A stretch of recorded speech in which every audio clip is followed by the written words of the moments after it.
No es raro que tus órganos fallen y mueras. Dios mío, esto es serio. Exhumar un cadáver es una gran intrusión y durante todo ese tiempo esperábamos estar haciendo lo correcto.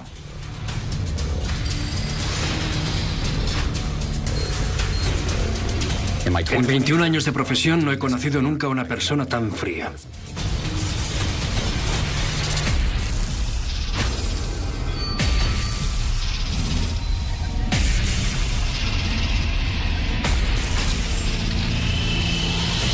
Informe criminal. La viuda afligida. En agosto de 2005, los agentes del departamento del sheriff de Onondaga, en Siracusa, Nueva York, acuden al domicilio de los Castor, en la ciudad vecina de Clay.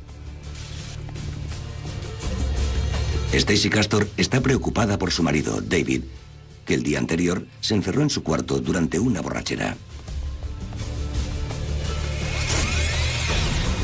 Esa mañana, Stacy se marchó a trabajar en el negocio familiar y llamó a casa varias veces sin obtener respuesta.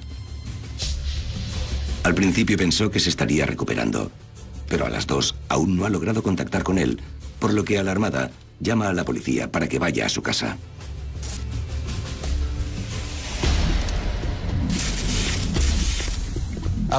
Yo era el detective encargado del caso Castor y cuando los agentes llegaron, después de la llamada al 911 se encontraron con Stacy Castor fuera de casa. Estaba muy alterada porque ese comportamiento no era propio de su marido y guardaban una escopeta bajo la cama. No había tenido noticias suyas en un tiempo, así que los agentes se apresuraron a entrar al dormitorio y descubrir qué estaba pasando.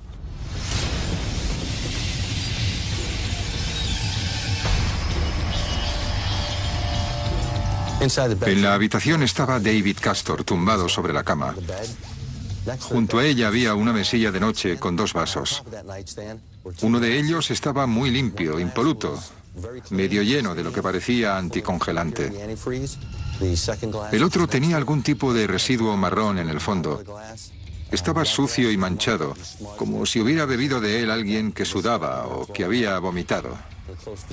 No muy lejos encontramos un bidón de anticongelante, una botella de brandy de albaricoque y una botella de zumo de arándanos. Hay gente que se suicida con anticongelante. Sé que suena un poco ridículo, pero es así. Provoca que el cuerpo pierda el control.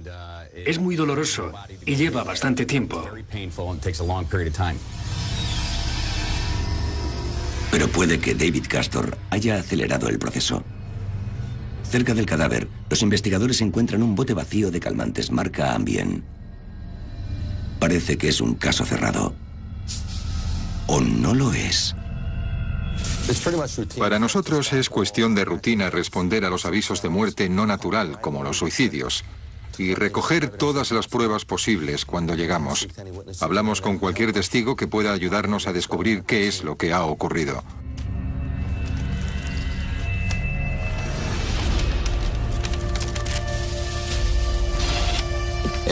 Al principio tratamos los suicidios como si fueran eso, suicidios. Pero nos mantenemos alerta para asegurarnos de que eso es lo que son, de que eso es lo que ha pasado en realidad. La policía interroga a una Stacy casi catatónica, buscando información sobre el estado mental de su marido.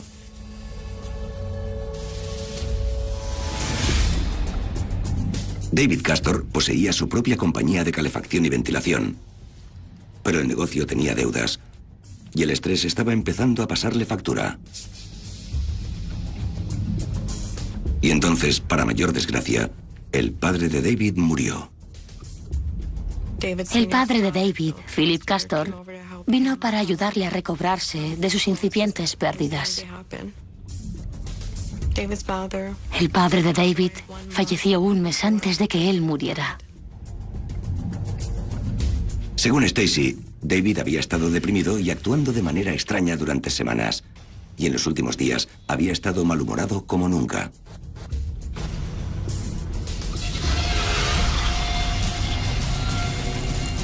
La idea era celebrar su aniversario. Acabaron peleándose por las niñas. No son de David, sino de Stacy. David no tenía una relación muy estrecha con ellas y estaban discutiendo sobre esa relación.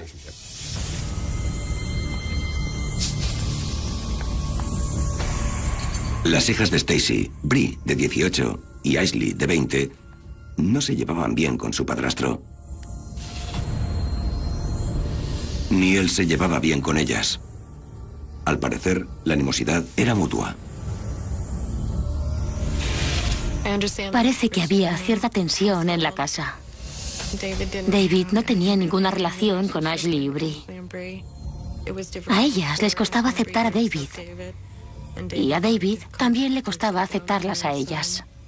Era muy estricto y controlador. Y estoy segura de que las chicas se rebelaban contra eso. En los últimos días, el problema de David con la bebida se había visto agravado.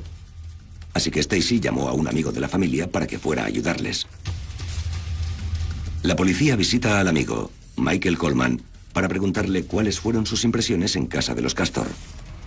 Les cuenta a los investigadores que, al igual que a Stacy, le alarmó la actitud beligerante de David el domingo, el día anterior a que descubrieran su cadáver. Se enfada, agarra una botella y se encierra en el dormitorio. Quiere que todos le dejen en paz y empieza a beber mucho. Han descrito su estado durante esos días como borracho hasta el límite, es decir, perturbado, cayéndose, murmurando. Tienes que beber una gran cantidad de alcohol para llegar a ese extremo.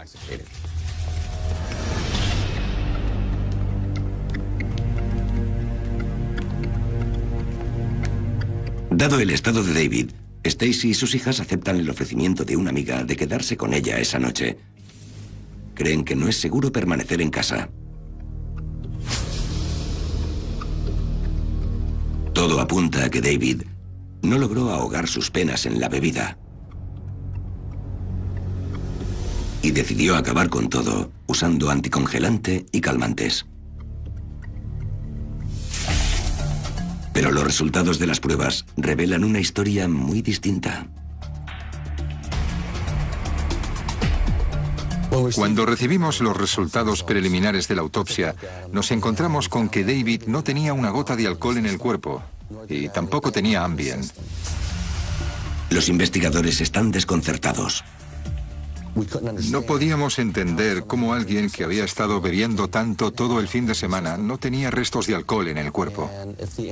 Y si al bote de Ambien vacío le faltaban unas 30 pastillas, ¿por qué tampoco había restos de Ambien? Así que empezamos a preguntarnos qué estaba pasando.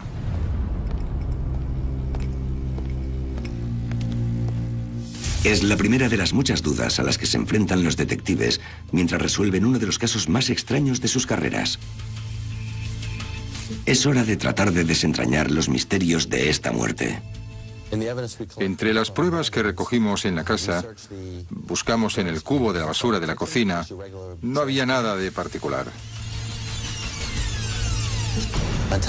Dentro del cubo había una pipeta para salsas, limpia, en buen estado, prácticamente nueva. Parecía que nadie había cocinado con ella nunca. Los investigadores perciben olor a etilenglicol, el principal ingrediente del anticongelante, y la analizan.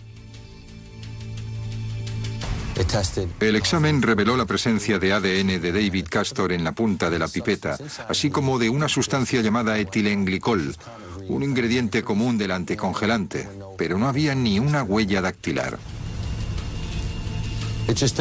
No tenía mucho sentido que David hubiera salido del cuarto y se hubiera dirigido hasta la cocina para tirar la pipeta a la basura y limpiar sus huellas. ¿Hay alguien tratando de ocultar un secreto en casa de los Castor?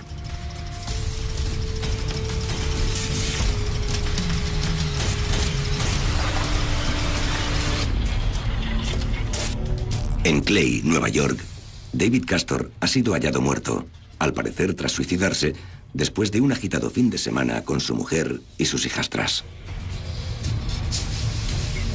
Pero la autopsia ha proporcionado más preguntas que respuestas. La causa de la muerte es una intoxicación con etilenglicol, provocada por beber anticongelante. A pesar de que Stacy informó de que su marido estaba ebrio, no se ha encontrado alcohol en el cuerpo de la víctima. Puede que malinterpretara la conducta de su marido.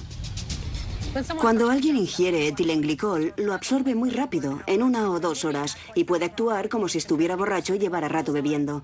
Y entonces el cuerpo lo metaboliza poco a poco en toxinas altamente letales.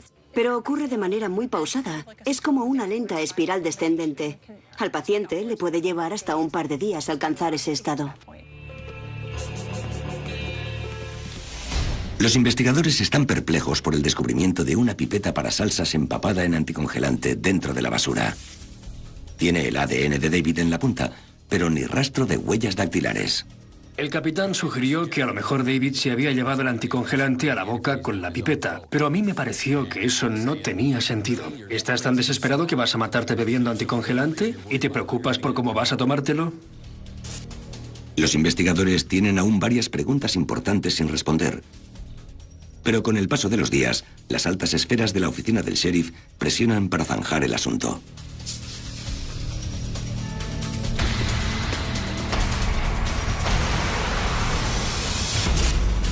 El detective Spinelli me dijo que el capitán quería que cerráramos el caso. Pero él no se sentía cómodo cerrándolo como un suicidio. Así que fui a hablar con el capitán al respecto y me respondió que si el examen médico determinaba que era un suicidio, no había vuelta de hoja. Pero los detectives no son los únicos convencidos de que hay gato encerrado. Aunque entiendo que había conflictos en la familia, David nunca se habría suicidado. Jamás, por ningún motivo. Amaba la vida y estar vivo. Trabajaba duro por todo aquello que le proporcionaba bienestar. Fuimos a hablar con los amigos de la familia. Nadie nos pudo decir que pudiera ser un suicida o que hubiese mostrado antes esas tendencias.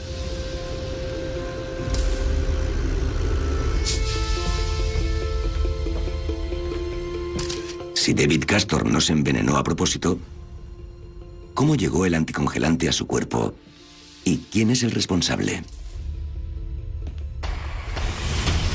Los detectives empiezan a dibujar la línea temporal que conduce a la muerte de David.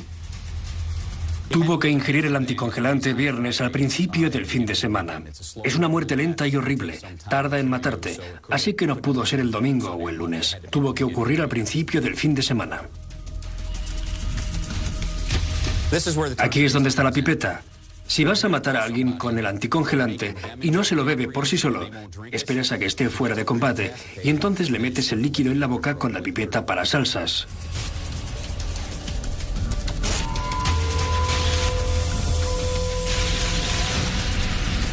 Uno mantiene la mente abierta respecto a lo que pudo pasar con David sobre quién pudo asesinarle, y naturalmente pudo haber sido su mujer, Stacy. Podrían haber sido las hijastras que también estaban allí.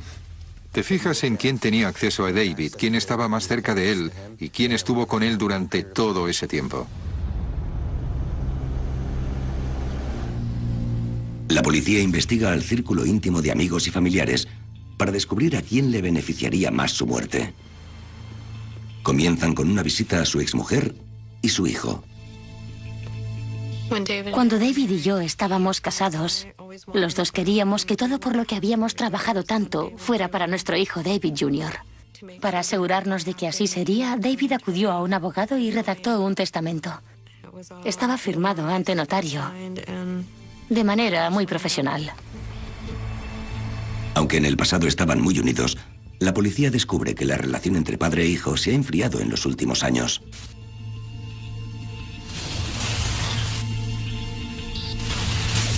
Cuando David era un niño, estaba muy unido a su padre. Lo hacían todo juntos, ya fuera montar en motos de nieve, de agua o ir en quad. La relación entre David y su hijo cambió un poco después de que nos separáramos. Los dos sentían emociones muy fuertes, cada uno a su manera. David podía ponerse muy radical y eso estaba hundiendo a nuestro hijo de verdad. Para la policía, está claro que David tenía una relación complicada con todos sus hijos. Pero, ¿puede ser este un móvil para el asesinato? Empezamos a analizar la escena desde varias posibilidades. ¿Era un montaje? ¿Podía haberla preparado alguien? y con eso las pruebas empezaron a aparecer. Los resultados del análisis del vaso vacío, el de los restos marrones, indicaron que estaba repleto de huellas de David y tenía su ADN en el borde.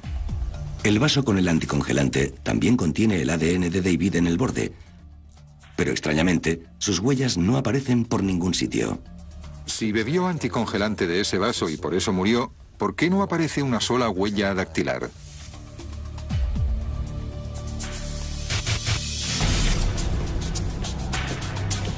Los detectives vuelven a llevar a Stacy al departamento del sheriff para que conteste más preguntas sobre lo que pasó de verdad el fin de semana en el que murió su marido. Otra cuestión a la que nos enfrentábamos era la botella de brandy de albaricoque que David tenía en la habitación. Cuando los resultados llegaron, descubrimos que solo contenía huellas de Stacy. Las huellas de David no estaban en la botella. Pero según Stacy, estuvo borracho todo el fin de semana, bebiendo alcohol. Y si David cogió la botella, se la llevó al dormitorio y se bebió el brandy de albaricoque, ¿por qué no tenía sus huellas? Cuando interrogué a Stacy, le pregunté por esa botella de brandy. Le pregunté si la había tocado alguna vez, si se la había llevado a David, si le había servido el brandy a él o a otra persona. Y ella respondió que no a todo. Dice que en algún momento del fin de semana le sirvió a David zumo de arándanos, pero nunca brandy. Su historia no tiene sentido.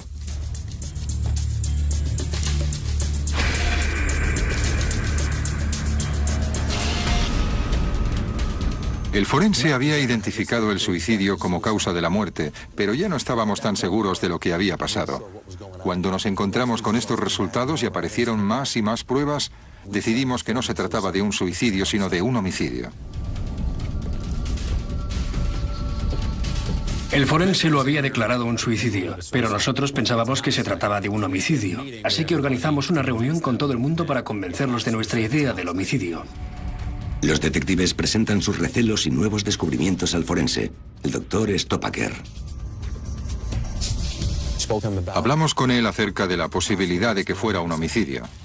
El doctor estuvo de acuerdo, así que decidió cambiar su declaración de suicidio por causa indeterminada. Y entonces, sencillamente, tiramos con eso.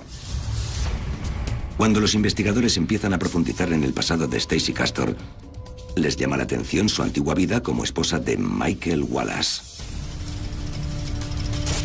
Y lo que los detectives descubren entonces causará un gran impacto en toda la investigación.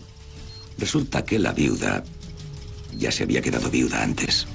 Descubrimos que tuvo un primer marido que murió a los 38 años. Nos preguntamos a nosotros mismos, ¿2 maridos muertos, relativamente jóvenes? ¿Qué demonios está pasando aquí?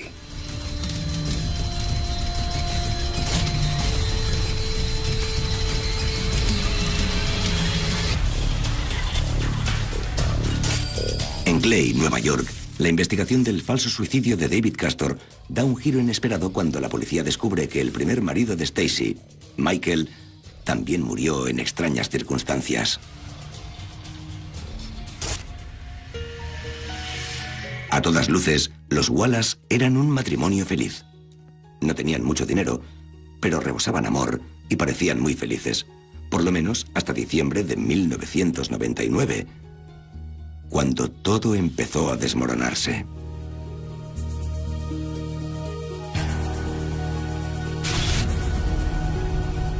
Michael, que solía ser una persona alegre, no se había encontrado bien durante semanas. Su familia le animó a ir al médico, pero se negó. 2 semanas después, murió. Fuimos al condado de Cayuga y hablamos con las autoridades. En ese condado fue donde Mike Wallace murió. Descubrimos que la semana anterior a su fallecimiento presentaba síntomas gripales.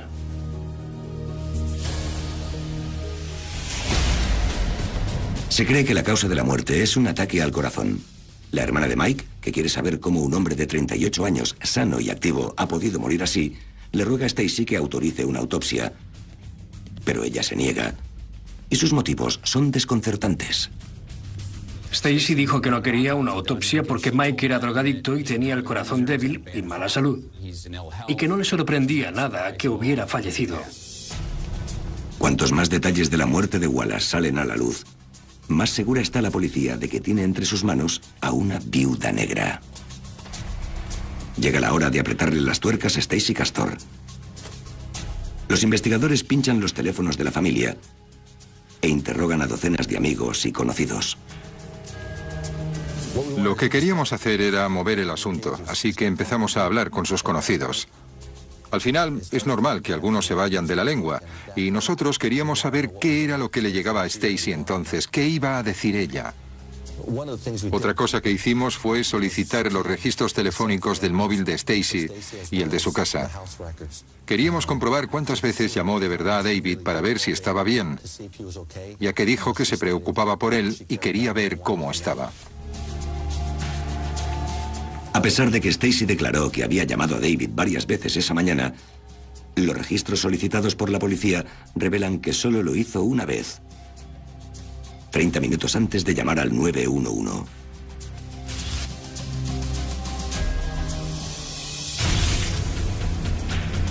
La policía también coloca cámaras de vídeo en la casa y en las tumbas de los dos maridos. Curiosamente, Stacey los ha enterrado a los dos en terrenos adyacentes. Los detectives esperan que la afligida viuda visite a los fallecidos y revele información comprometedora junto a las tumbas. Pero la estrategia no funciona.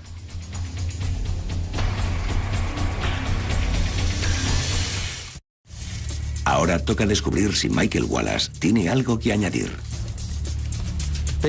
Basándonos en todo lo que había aparecido en el caso y en las pruebas presentadas en la oficina del forense, después de hablar con él, creímos que teníamos motivos sólidos para tratar de exhumar el cadáver del primer marido de Stacey. Conseguimos una orden del juzgado para acceder a los registros médicos de Mike. Cuando llegaron, lo peor que había tenido era una hernia. Desde luego, nada que ver con la afirmación de Stacey de que era un drogadicto con el corazón débil o de que estaba enfermo. El panorama se ponía feo para ella, así que fuimos al condado de Cayuga y hablamos con la oficina del sheriff y acudimos a la fiscalía del distrito y les dijimos que era preciso exhumar el cadáver de Mike Wallace, que teníamos que desenterrarlo. No es una decisión que se tome a la ligera. Exhumar un cadáver es una gran intrusión. No resulta nada agradable, sobre todo para la familia. Y durante todo ese tiempo esperábamos estar haciendo lo correcto. Pero con dos maridos muertos y sin pruebas suficientes, esta puede ser la única manera de impedir que una asesina se salga con la suya otra vez.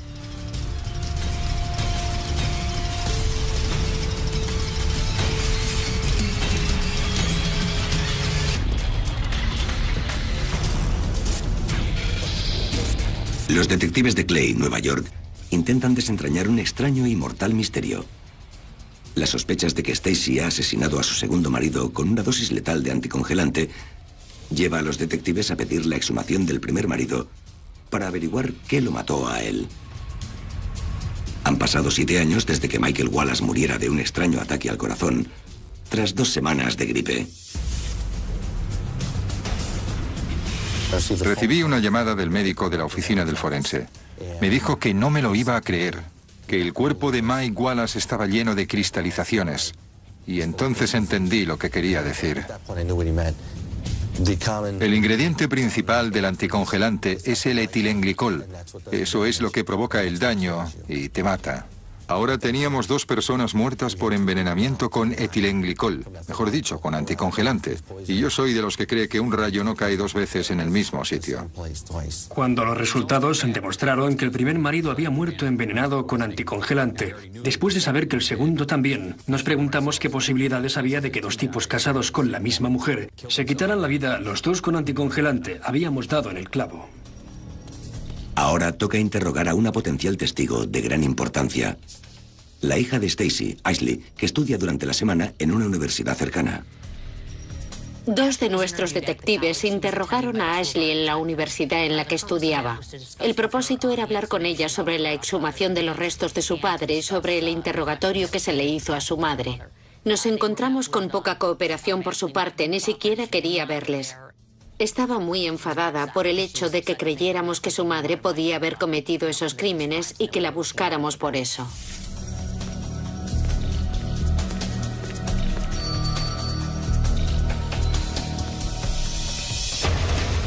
Antes de que Ashley tenga tiempo de discutir la exhumación con su madre, los detectives fingen una visita rutinaria para pasar por casa de los Castor. Y le preguntan a Stacy si podría acudir a la comisaría para aclarar unas últimas preguntas. Cuando hablamos con Stacy, se sorprendió mucho de vernos. No podía entender por qué seguíamos investigando un suicidio. Nos dijo que había visto el informe del forense y que no había razón para que el caso siguiera abierto, y no entendía por qué tenía que ir a la oficina a hablarnos de ello. Stacy hace un comentario a la ligera que pilla desprevenidos a los detectives. Stacy había mencionado que estaba cansada de que la torturaran desde la tumba. En ese momento me pareció un comentario muy extraño y el detective Spinelli le contestó que quizá necesitara cerrar el tema. Los investigadores saben que esta entrevista puede resolver el caso o destruirlo.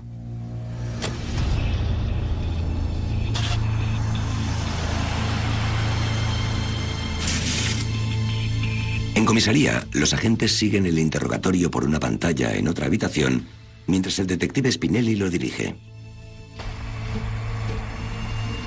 Cuando hablé con Stacy, la última pregunta que le hice era sobre los vasos de la mesilla de noche, porque era importante saber qué había pasado con ellos. Le enseñé a Stacy una foto de los vasos sobre la mesilla y le pregunté si podía decirme en cuál le había servido a David zumo de arándanos cuando lo pidió. Miró la foto y contestó: bueno, cuando eché el anticongelador. Entonces me miró y se corrigió. Quiero decir, el zumo. Me estás confundiendo. Yo le dije que era una pregunta sencilla, que no la estaba confundiendo. Solo le había preguntado en qué vaso había servido el zumo. Ella me contestó que la estaba confundiendo, saltando de una cosa a otra. Le temblaba la voz.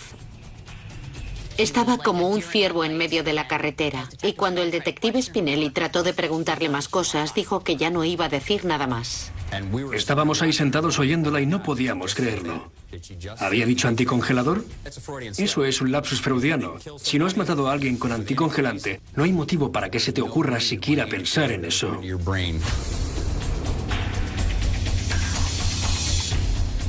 En los días posteriores a la entrevista, la policía prepara una orden de arresto contra Stacy Castor.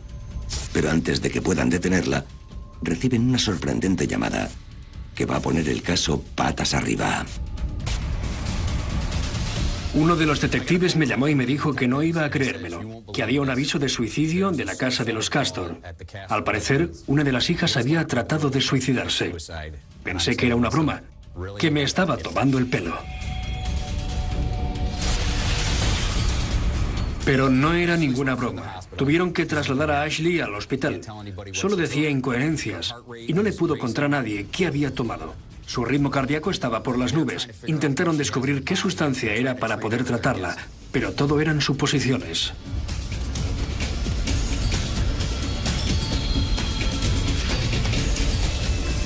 Ashley ha dejado una pasmosa nota de suicidio escrita a ordenador. En la nota decía que ella había matado a David y también a su padre años atrás. La carta también contiene nueva información. Usó anticongelante y matarratas para acabar con ellos. No teníamos ni idea de lo del matarratas hasta esa nota. El asesino lo habría sabido, por supuesto. Teníamos muestras de tejido celular de Mike Wallace, así que el cotejo iba a resultar sencillo. ¿Es posible que la asesina estuviera ante las narices de la policía todo ese tiempo? Hay testigos que recuerdan que había mostrado una alarmante falta de emoción en el funeral de su padrastro.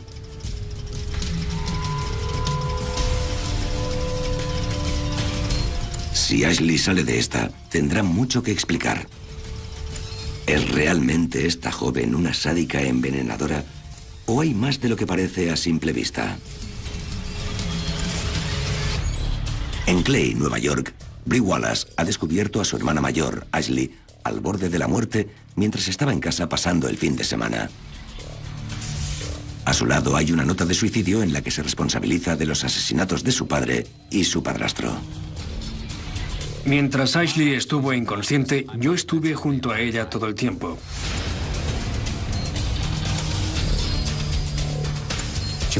Cuando empezó a recobrarse, le pregunté sobre su intento de suicidio y se quedó completamente sorprendida. No sabía de qué le estaba hablando. Cuando fui a hablar con Ashley en el hospital, después de presentarme, en cuanto se dio cuenta de que pertenecía al cuerpo, me dijo que no había tratado de suicidarse, que nunca haría algo así porque no podría dejar sola a su hermana. Los detectives están bastante seguros de que dice la verdad. Estudian la nota con más atención para encontrar respuestas. Cuando leí la nota de suicidio, lo primero que me llamó la atención me golpeó como un mazo. Fue el uso de la palabra anticongelador en el texto. Justo la que había usado Stacy el día de la entrevista. Congelador, no anticongelante, que es la palabra correcta. Ahí estaba escrita la palabra exacta que Stacy había usado aquel día. Nos dimos cuenta de que no era una coincidencia. Cada vez es más evidente que Stacy Castor no se detendrá ante nada con tal de librarse de sus problemas, incluso si el precio es la vida de su propia hija. El día que llevaron a Ashley al hospital, Stacy estaba con ella. Nos dimos cuenta de que ella era la responsable del ataque que había sufrido Ashley y del asesinato de sus dos maridos. En un momento dado, Stacy quería salir del hospital y tuvimos que tomar una decisión rápidamente, así que la detuvimos.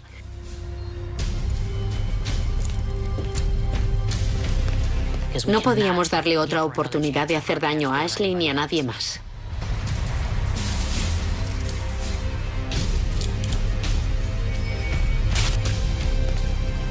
Su hija estaba en el hospital.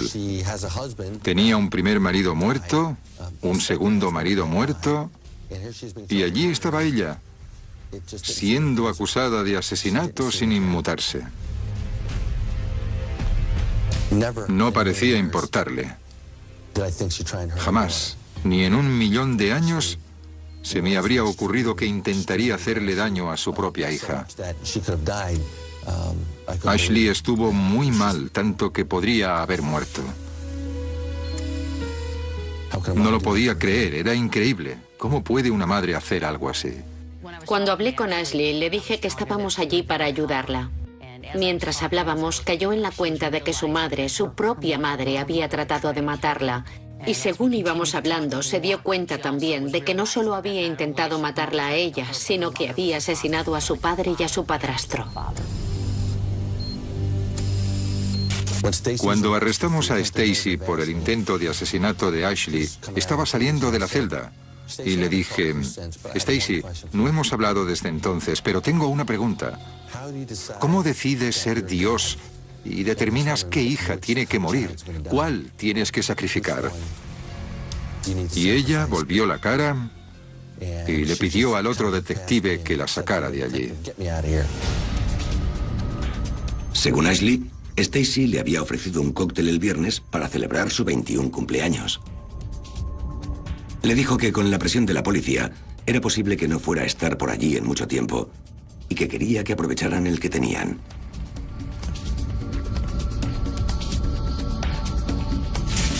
Al poco de terminar su bebida, Ashley empieza a encontrarse mal. No sabe que acaba de ingerir una dosis casi letal de pastillas disueltas. A las 5 de la tarde se encuentra tan mal que se va a su cuarto, donde su hermana Bree la encuentra al día siguiente, sudando, semi-inconsciente y con los ojos vidriosos.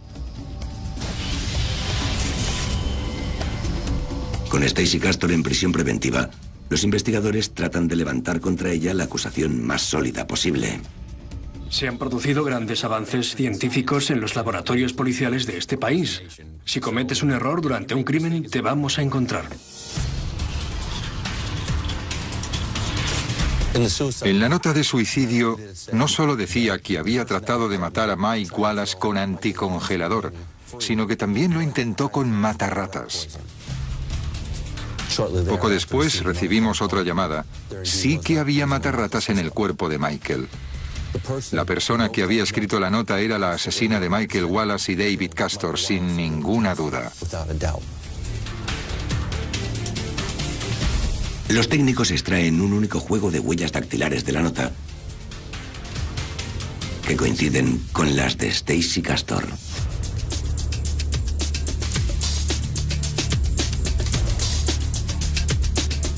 Durante el curso de la investigación, determinamos que la nota se escribió en el ordenador de la casa. Nuestros informáticos lograron extraer secciones de código con la fecha y la hora. Cotejando esos datos con las habitantes de la casa, descubrimos que Ashley estaba en clase o trabajando, Bree estaba en clase y solo Stacy estaba en casa. Había un par de borradores escritos antes de redactar la nota definitiva.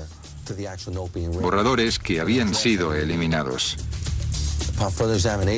Una investigación más detallada, escuchando las llamadas telefónicas de Stacy, demostró que a la hora en que esos documentos se estaban redactando, Stacy tecleaba en un ordenador. Se puede oír en las llamadas que tenemos porque teníamos pinchado el teléfono. Ashley no estaba en casa a esa hora, estaba en clase.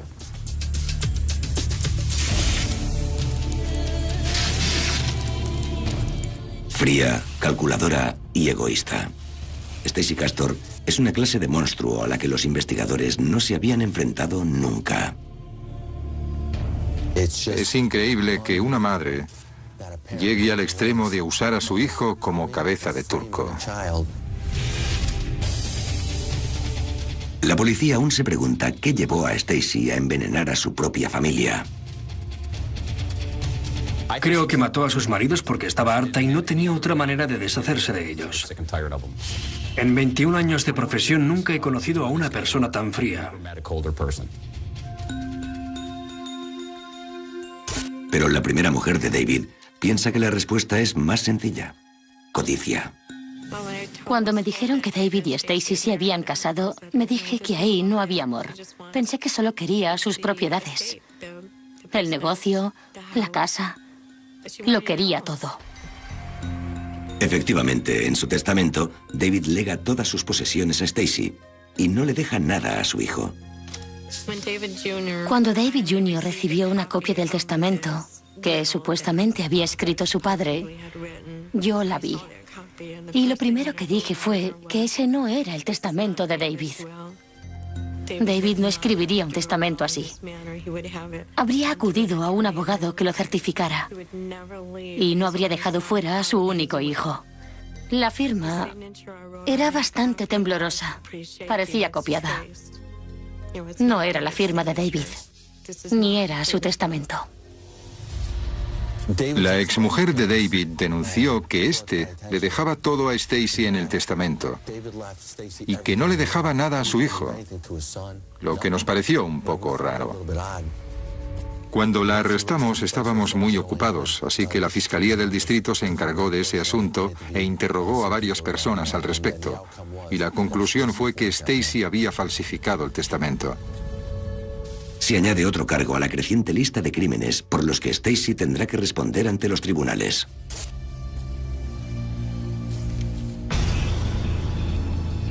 En 2009, Stacy Castor es juzgada por el asesinato en segundo grado de David Castor y el intento de asesinato en segundo grado de Ashley Wallace. No muestra ningún arrepentimiento.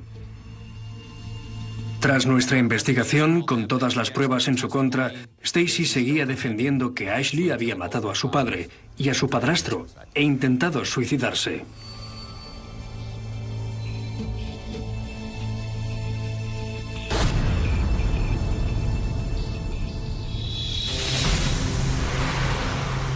El 31 de enero de 2009, el jurado comienza a deliberar. 6 días después, alcanza un veredicto. Stacy Castor es culpable de todos los cargos y es condenada a 51 años y 4 meses de prisión. Por fin, fin se ha hecho justicia. La viuda negra no volverá a matar. Este caso fue muy especial, porque teníamos la ciencia forense, la informática y la medicina trabajando al unísono para acusar a esta mujer. Y todas esas disciplinas fueron necesarias para conseguir la condena. Pero para las hijas de Stacy, el resultado es agridulce. Por culpa de las acciones de esta mujer, no tienen padre, no tienen padrastro y no tienen abuela. La abuela se puso de parte de Stacy en el juicio y por eso ya no tienen relación con ella. Para los detectives que trabajaron incansablemente en este caso, es un momento de reconocimiento y un recordatorio de lo cerca que estuvo Stacy de salirse con la suya. Si no hubiera sido por el sexto sentido de Spinelli, puede que lo hubiéramos cerrado como un suicidio. Si otra persona hubiera llevado el caso, podría haber pasado. Cuando te enfrentas a algo así, necesitas buena suerte y un buen trabajo policial. Necesitas que las cartas caigan del lado correcto.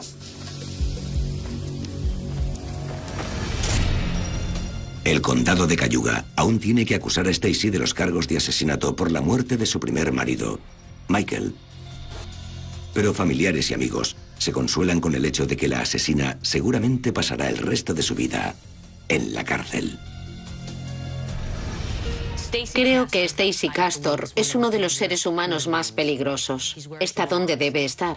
Es el tipo de persona con la que te cruzas por la calle. No resulta nada sospechosa y sin embargo no tiene corazón. Y no le importó matar a 2 maridos y tratar de deshacerse de su hija.